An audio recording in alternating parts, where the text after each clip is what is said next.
Good morning to all of you. I welcomes to all in our lecture series on quantum mechanics.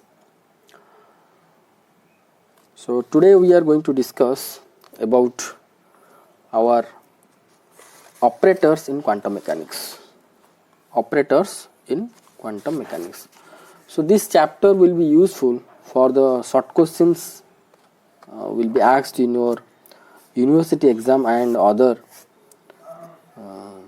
competitive exams, and also in this chapter a few proofs are there will be asked by university exams, 2 to 3 marks, also important. So all the operators whatever in your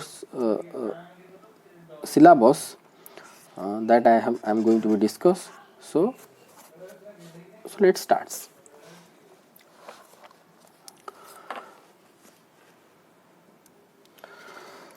So any rule by which one function is changed to some other function is called as the operation, and the corresponding rule is called as the operator. So here an operator represents a mathematical operation that transforms one function to another. Suppose q cap is an operator. If this q cap is going to be operate on the function fx, the function fx is transformed to another function gx. So this is called as the operation, or operator is operated on a operand. This is called as the operand, okay, and it will give another new function. And here different type of operators we can found that here suppose q cap is a constant. So when it will be applied to the on a function, it will be multiplied with that function. Suppose q cap is a complex. Suppose q cap is a complex number, then it will be e to the power ix into fx, and q cap may be a differential operator like d by dx, and it will be applied on the fx. It will be df by dx, or you can write df of x by dx. Here for an eigenfunction, so for a particular eigenfunction, the function is not going to be changed. So sometimes in your exam the question will become that what is the eigenvalue equation. This is the eigenvalue equation. This is the eigenvalue equation, or sometimes it will be asked what is the eigenfunction. So eigenfunction is what, when a operator, suppose q cap, if operated on its eigenfunction, suppose psi q is the eigenfunction of q cap, it has no effect or no change of eigenfunction. The function is not going to be changed, only it will be multiplied with a constant, with a real variable or real value, multiplication of the eigenfunction by eigenvalue, that is q. So this is nothing but called as eigenvalue equation. So here q cap is operator, operates on a eigen function, it will be give the eigenvalue and the same function will be there, okay. So here expectation value, in this case expectation value of observable q in the state psi q is equal to the eigenvalue of the corresponding operator q cap. Here psi cap is the eigenstate or eigenfunction. That means what will be how we are going to define the eigenstate or eigenfunction. That state, in that state for a particular observable, suppose we are trying to find out the momentum, and it's this psi q is the so called wave function of this corresponding observable. Suppose we want to find out the momentum by considering this wave function, and if I am going to apply the operator of the momentum of this function and it will give a constant and the same function, then this function will be called as eigenfunction of this observable, or eigenfunction of this operator of this corresponding observable. The same thing it has been written, okay. Next we have to move towards the linear operator. So the operator which obey the linear condition known as the linear operator. The linear conditions are like this. So suppose lambda is a constant, it is multiplied with a psi x, q cap is operator, so it will be come outside, and q cap psi x. And q cap psi 1x and psi 2x, suppose psi 1x and psi 2x two arbitrary functions, then it will be q cap psi 1x plus q cap psi 2x. That means it has to be obey the distributive law. So if any operator can obey these two conditions, then that operator will be called as linear operator. All the physical observables, observables or quantities are associated with linear operators. So that may be your energy operator, momentum operator, and other constant operator, complex operator, d by dx. These are belongs to the linear operator. So squaring operator, here one question can be asked in your exam for 2 mark, that squaring operator is not a linear operator, that you have to prove. Suppose q cap is a squaring operator, that means when it will be applied on a function, then the function will be squared. That means psi x operated by q cap operator, squaring operator, so it will be square psi square x. So it is this operator is not a linear, that we have to prove. That means q cap psi 1 plus psi 2 will be equal to q cap psi 1 plus q cap psi 2. So here it will be psi 1 square plus psi 2 square, but if whole it will be operated on psi 1 plus psi 2, then it will be psi 1 plus psi 2 whole square, which will not equal to this one, hence proved. Likewise, we can prove the square root operator is not a linear operator. Likewise, you can also prove this one. Okay. Next, we have to move towards null operator. A linear operator is considered to be null if the result of its application to be a function gives 0. That means suppose q cap will be called as null operator. When it will be called as the null operator, when it will be applied to on a function psi x, and it will give the value equal to 0. So here q cap is called null operator, or q cap is nothing but 0. Unit operator, if the application of an operator on a function gives the same function, then the operator is called as the unit operator. That is q cap psi x will be psi x. Here q cap is nothing but I cap. I cap is denotes the unit operator. Parity operator, that is pi cap. It is represented by pi cap.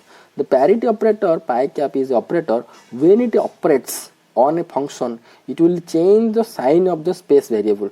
This is one of the most important operator. Oftenly the questions asked from this parity operator, so you have to be carefully, you have to consider this parity operator and try to be remember the properties of the parity operator. It will help for your short questions and other 2-3 mark questions. So what it is going to give when it will operate on a function, it will only change the sign of the space variable. That means psi x, it will be psi minus x, and parity operator when operates xy, suppose function of xy, psi is the function of xy, it will changes the sign minus x and minus y. Now we have to prove that parity operator is a Hermitian. So the expectation value of pi cap can be written as in this way. So pi cap, when it is operated on this, it will be minus psi minus x dx, and I have changed the limit minus infinity to infinity. Here I changed minus plus infinity to minus infinity, and the it will be plus sign will be minus, d plus x will be minus x, and I am going to take the minus will be outside of the integration, then it will be plus infinity to minus infinity, psi star x, psi star minus x, psi x dx. Now I am going to change the limit minus infinity to infinity, then it will be changed the then it will be, so here is the minus. So if I am going to be change the limit, the minus will be gone away.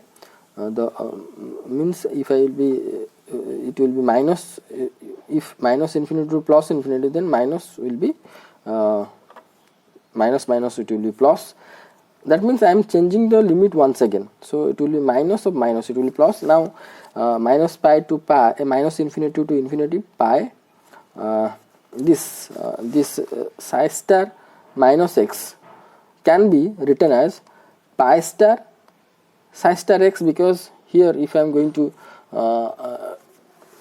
apply pi cap psi x is equal to psi minus x, or if we have to consider pi star psi star x will be nothing but psi star minus x. Okay, so same thing I have been considered here. Psi star minus x will be pi star psi star x psi x dx.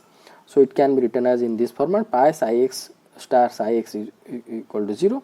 So hence if we are going to compare this equation number 1 and equation number 2, then pi is a Hermitian operator.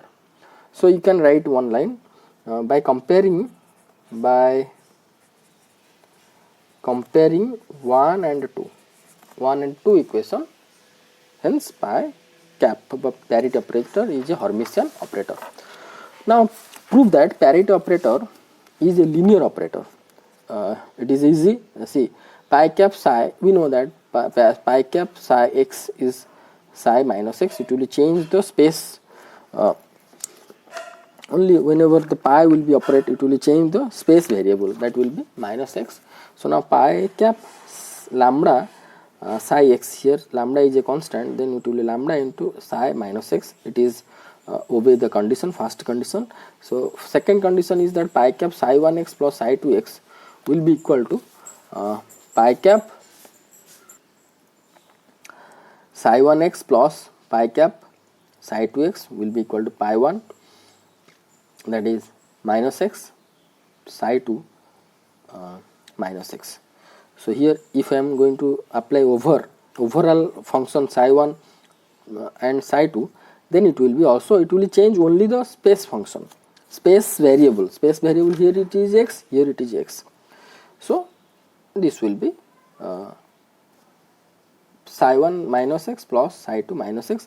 Hence second condition of linearity has been also obeyed by the parity operator. So parity operator is a linear operator. Now inverse operator means the operator which operate on a function return to original function, known as inverse operator. Suppose a cap operated on fx and transformed to gx, and whenever b cap is operated on gx, it is returns to its original.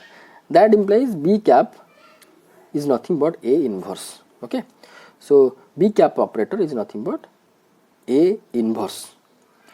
So b cap is called the inverse operator of a cap. Okay, now position operator, we know that is del I cap del by del x. This we know. Laplacian operator is this one, because these are the short questions can be asked in your university exam. What is the position operator? What is the Laplacian operator? Write down the Laplacian operator. So one mark question can be asked in your exam. So now singular and non-singular operator. That is, let a cap and b cap are two operators are in relation, that a cap into b cap equal to b cap into a cap is unitary operator or unit operator. Then a cap, a inverse or a cap inverse, actually a cap inverse will be equal to b cap and b cap inverse will be equal to a cap. That is, if reciprocal of an operator exists, if the reciprocal of an operator is exist, then it is called as the non-singular operator. If reciprocal of an operator does not exist, it will be called as singular operator. Suppose we are going to take an example. Suppose b cap gx will be fx, but a cap fx equal to 0. That means b cap inverse is not exist. Then b cap is singular operator, because no reciprocal of b cap exists here. Okay, means a cap is not the reciprocal of b cap here. Okay, so the reciprocal operator of B cap not exist, hence B cap will be called as singular operator. Now we have to consider Hermitian conjugate and adjoint operator. This is one of the most important operator. Mostly questions also asking in your entrance examinations and in your university examinations regarding this Hermitian conjugate or adjoint of an operator. Okay, the operator A cap whose Hermitian conjugate is denoted by A dagger. Here A it looks like a plus sign. No, it is not the plus sign. It is the sign like this. Here like this. That means here this is one line and another vertical line will be larger portion will be offside, a smaller portion, larger portion will be at the bottom side. So this will be the symbol of dagger. So dagger, D-A-G-G-E-R. Okay, so this is the symbol of dagger, and so Hermitian conjugate is denoted by A cap dagger or A dagger, you can say. Okay, is called as the adjoint of the operator A cap. So the condition that the adjoint operator has to be followed, that the adjoint operator of an operator has to follow the condition as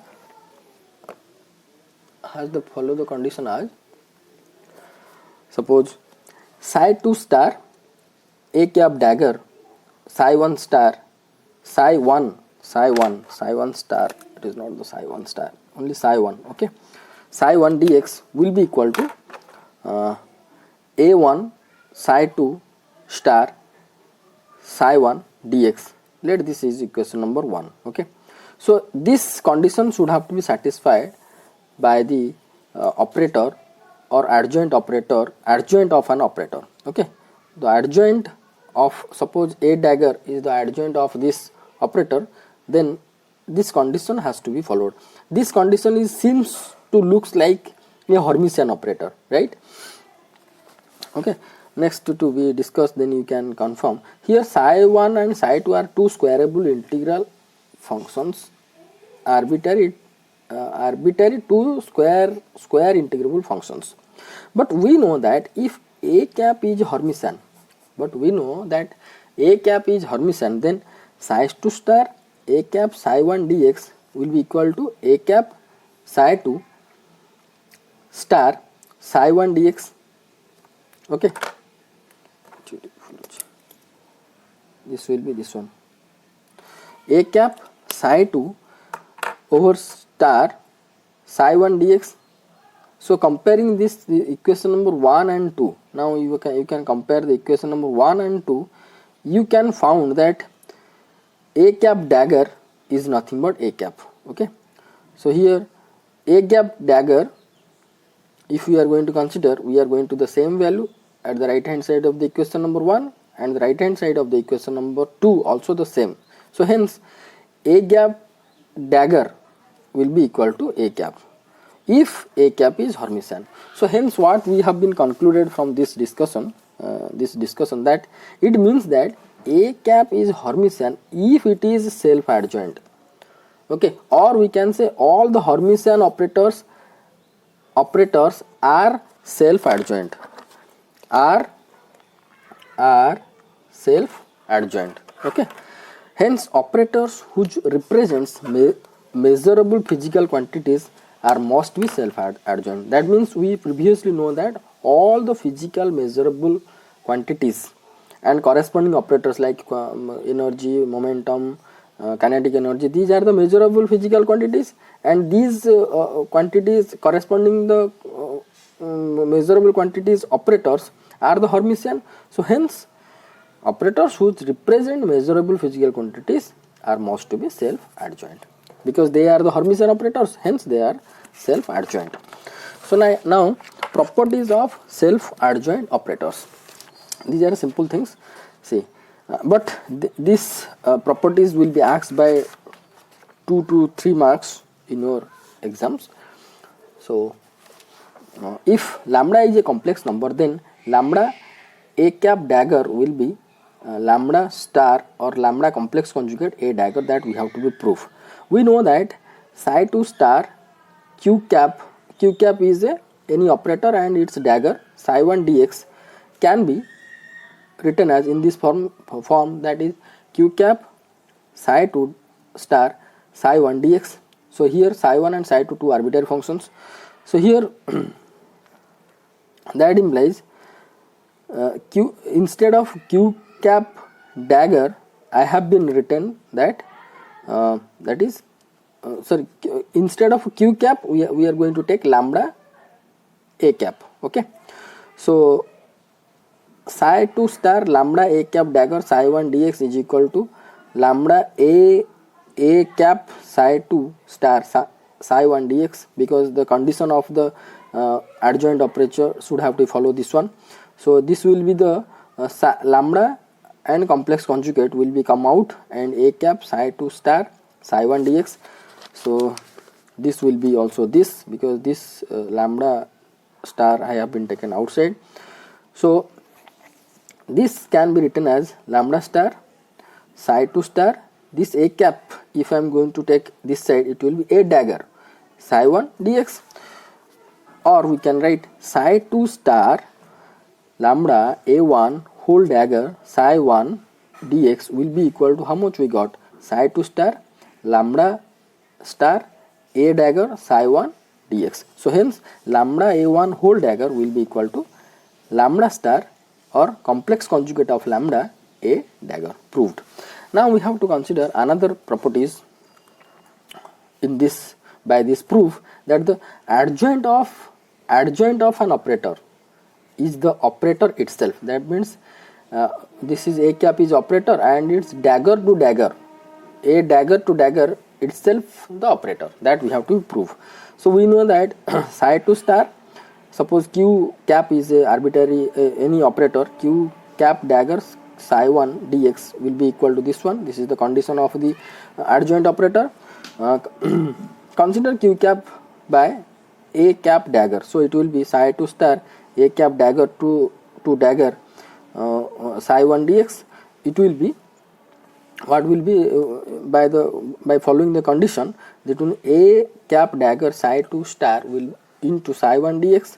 Okay, so I am going to this can be written as in this way, that a cap dagger psi 2 psi 1 complex conjugate dx over whole complex conjugate.